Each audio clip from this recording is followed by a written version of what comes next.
एक घर से चली गई और दूसरी हॉस्पिटल से चली गई। आज की रात तो कमाल की बना दी तुम दोनों ने। सुन यार, वो कैसा हक था ना।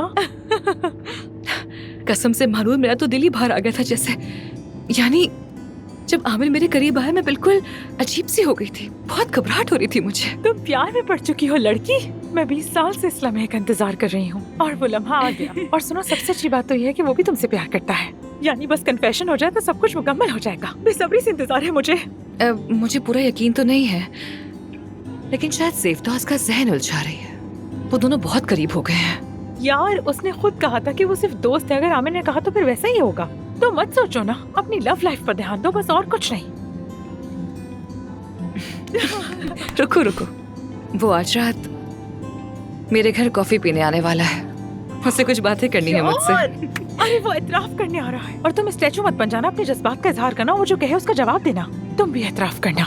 अगर मैं कुछ ना भी कहूँ तो वो तब भी समझ जाएगा। वो मुझे हर हालत में पढ़ लेता है।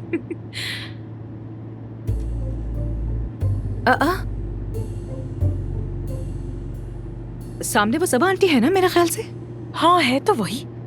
एक्सक्यूज मी ड्राइवर, क्या आप दाएं तरफ रोक सकते हैं? अरे हम क्यों रुक रहे हैं, छोड़ो, खड़ी होंगी किसी काम से। फजूल बातें मत करो। वो औरत सड़क किनारे अकेली खड़ी है यार। ठीक है।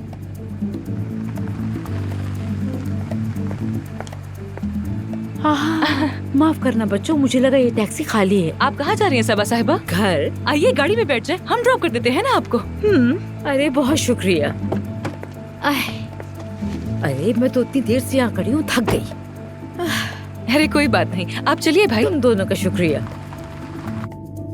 सबा साहिबा, मैं आपसे एक बात पूछना चाह रही थी। क्या आप नाराज हैं मुझसे कि मैंने हॉस्पिटल को 2 हिस्सों में तकसीम कर दिया?